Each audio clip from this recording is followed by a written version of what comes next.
She walked into the office on a Monday morning, and the very air seemed to shift.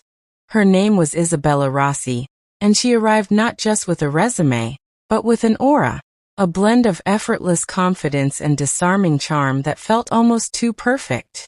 She remembered everyone's name, laughed at the boss's jokes just a little too loudly, and brought in artisanal pastries for the break room. But underneath that polished veneer, I saw it from the very first day. An ambition that had been sharpened to a razor's edge. It was in the way her eyes calculated the room during meetings, the subtle way she'd reposition herself to be in the line of sight of senior management. We were in the same department, both gunning for the soon-to-be vacant Director of Strategic Development position. The moment she realized I wasn't just a colleague but her primary competition, the real Isabella emerged. She launched a covert, calculated attack designed not to win, but to annihilate. It started with whispers in the break room, subtle rumors about my commitment, suggesting I was looking elsewhere. Then came the mistakes. Critical errors in reports that bore my name but not my signature font, followed by her heroic corrections. She wielded manipulative smiles and carefully planted doubts in our boss's ear like poison darts. I watched her play her intricate, venomous games, my face a mask of professional calm. I never let her see how closely, how meticulously, I was tracking her every move. What she didn't know, what her towering arrogance blinded her to, was that I had spent 7 long years in that company proving my integrity, building unshakable trust, and most importantly, quietly documenting everything. When HR finally called us both into the sterile, windowless conference room, she walked in with a smirk of impending victory, already rehearsing her acceptance speech in her head. She expected tears, denials, my professional corpse at her feet. But then the evidence surfaced. Not in a dramatic shout, but in a calm, methodical presentation of time-stamped emails, server logs, version histories, and witness statements I had quietly gathered. It was undeniable. It was damning. It was a digital autopsy of her entire scheme. I watched the color drain from her face, the smirk dissolving into a mask of stunned, terrified realization.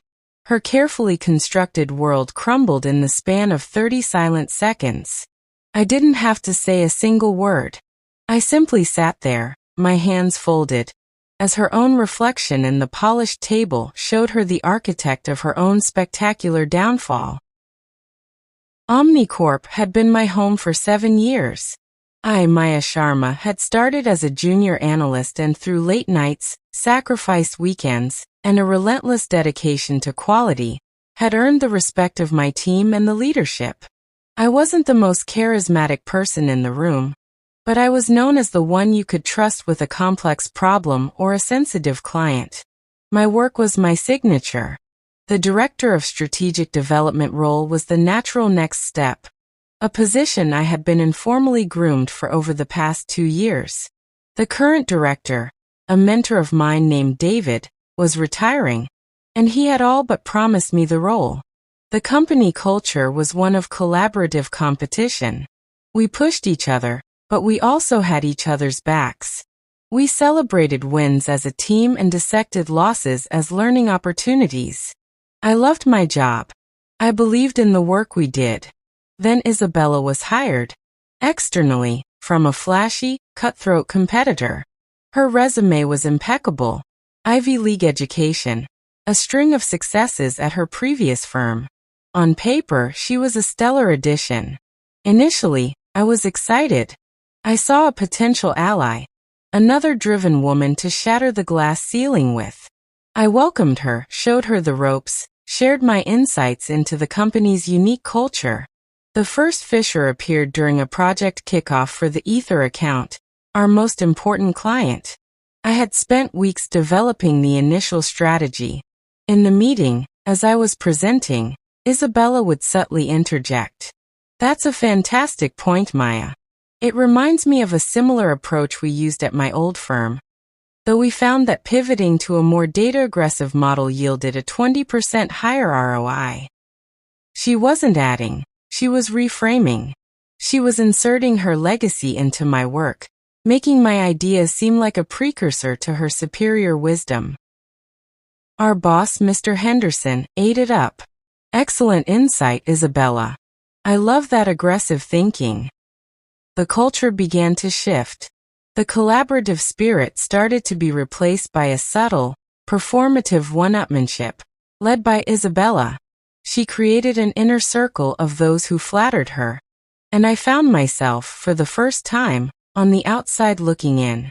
The stage was set, and Isabella was directing the play, casting me in the role of the obsolete veteran.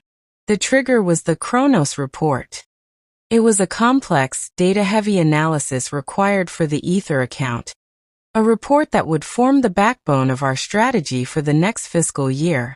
The responsibility was given to me, a testament to my expertise. I spent 2 weeks buried in spreadsheets and analytics software, often working until midnight. The final report was, I believed, my best work yet, clear, insightful, and bulletproof. I submitted it to Mr. Henderson and the wider team on a Friday afternoon. On Monday morning, I was summoned to his office. His face was like thunder. Isabella was already there, standing by his side, her expression one of grave concern. Maya, Mr. Henderson began, his voice tight. I'm incredibly disappointed. My heart sank. Sir? Is there a problem with the Kronos report? Isabella found a critical flaw, he said, gesturing to the document open on his screen. A fundamental miscalculation in the core growth projection model. If we had presented this to Ether, it would have been a professional embarrassment of the highest order.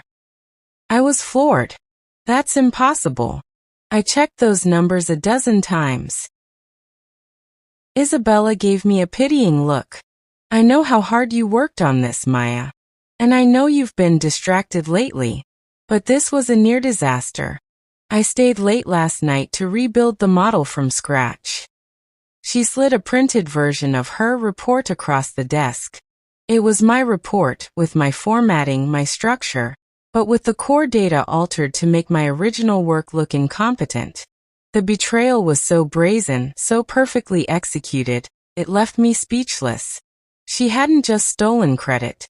She had fabricated a failure to make her intervention seem heroic. She was systematically dismantling my credibility, brick by brick. Mr. Henderson, seeing my shock as guilt, said, I'm putting Isabella in charge of the Ether account moving forward. I need someone I can trust not to make catastrophic errors. Isabella's eyes met mine for a fleeting second, and in them, I saw not just victory, but a chilling promise of more to come. In the weeks that followed, the campaign of sabotage intensified. It was a death by 1,000 paper cuts, each one delivered with a smile. A client email I sent would mysteriously not arrive, making me look negligent.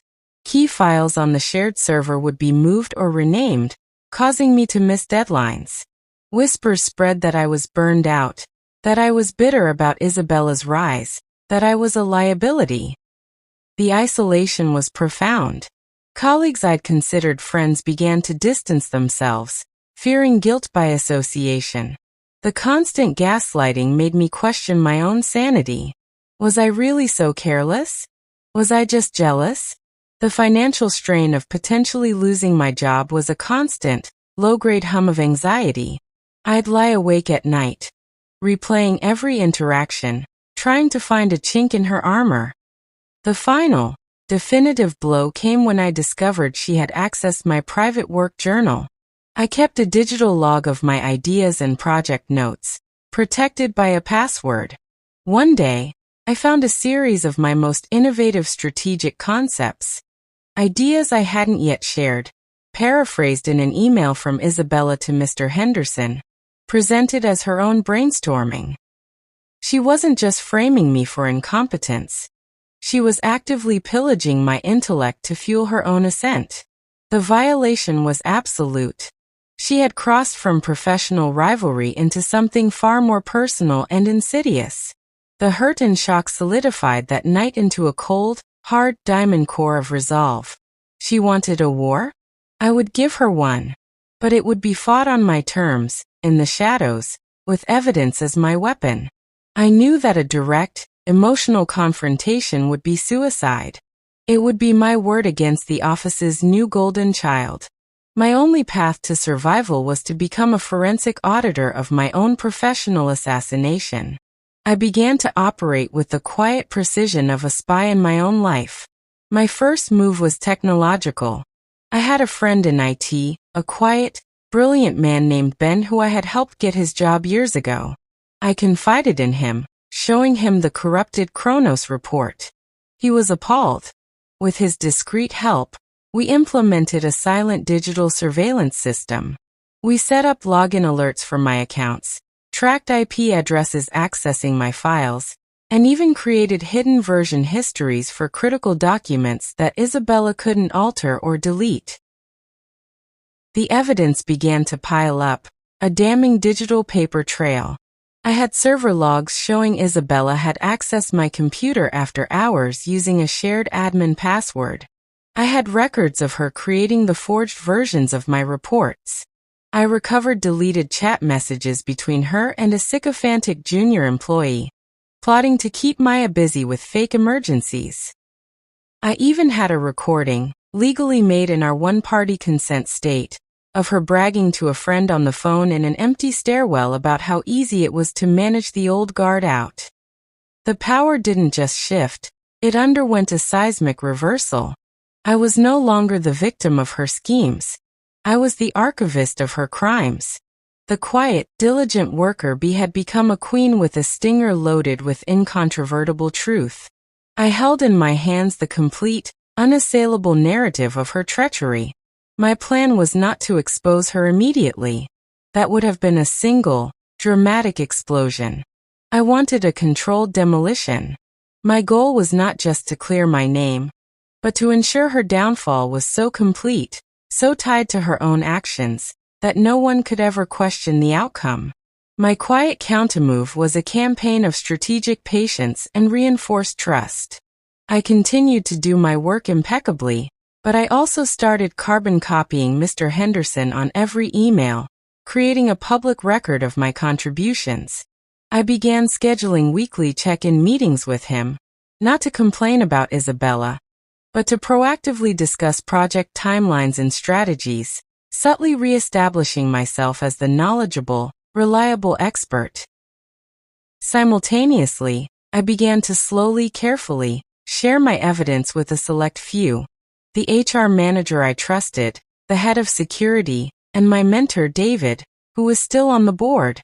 I didn't present it as an accusation, but as a concern regarding data security and ethical breaches.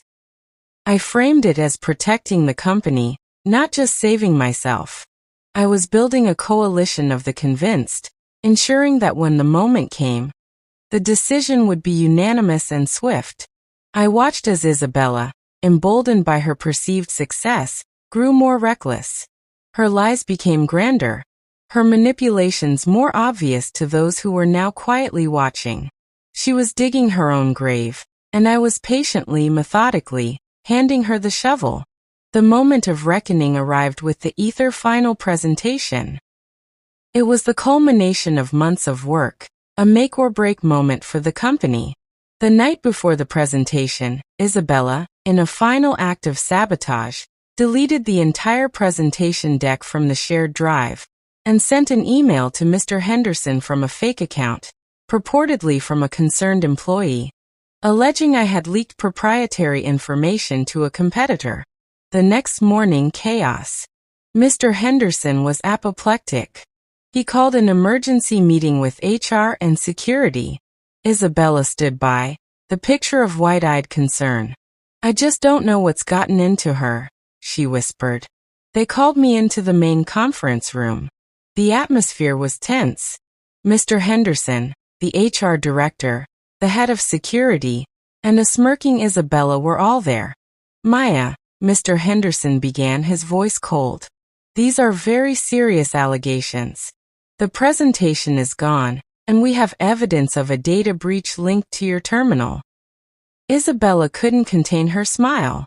This was her checkmate. I remained calm. I understand, sir. But before we jump to conclusions, I think we should all look at the server logs from last night between 8 p.m. and 10 p.m. The head of security, already briefed, pulled them up on the large screen. There it was in black and white. A login from Isabella's home IP address. The deletion of the presentation files.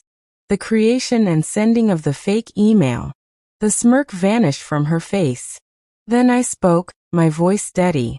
And if you check the backup server, under the project codename Phoenix, you'll find the complete, unharmed presentation, which I completed and secured last week, along with a full timeline of document alterations, IP logs, and transcribed voice recordings pertaining to a coordinated campaign of professional sabotage against me. I placed a single, thick folder on the table. It's all in here. The room was utterly silent. Mr. Henderson looked from the damning data on the screen to Isabella's pale, horrified face, to my calm, resolute one. The entire, sordid story unfolded right there in the fluorescent light. You set me up, Isabella stammered, her voice a ragged whisper. No, Isabella, I said, my gaze unwavering. You did that to yourself. I just kept the receipts. The power in the room was absolute. Her downfall was not delivered with a shout, but with the quiet, devastating click of a mouse button. Isabella was escorted from the building that morning. She was not given the chance to resign. The evidence was so overwhelming that the company threatened legal action if she didn't sign a stringent non-disclosure agreement. She disappeared from the industry, her reputation in tatters. I was offered the director position immediately. I took it, but on my own terms, negotiating for a restructured, more ethical department. The first thing I did was abolish the culture of cutthroat competition, reinstating the collaborative spirit that had first made me love the company. My relationship with my colleagues was forever changed. There was a new respect, tinged with a little awe, and perhaps a healthy dose of fear. I had proven that I was not someone to be underestimated. The experience forged me into a stronger, more discerning leader. This real-life story taught me that integrity is not just a moral choice. It is a strategic advantage. I learned that the loudest person in the room is often the most insecure, and that true power lies in quiet preparation and unwavering principle. The most satisfying revenge is not a dramatic, emotional spectacle, but the calm, procedural unveiling of the truth, allowing a person's own corrupt actions to serve as their judge, jury, and executioner. She tried to destroy my career, thinking I was an easy target. She didn't realize she was aiming at a fortress. The highest floor in the building of success is built with the bricks of integrity. You can try to sabotage the foundation, but you'll only end up buried in the rubble of your own lies. If this emotional story about workplace betrayal, quiet strength, and triumphant integrity has resonated with you, please share your thoughts in the comments. For more calm, reflective real-life stories, like and subscribe. Thank you for listening.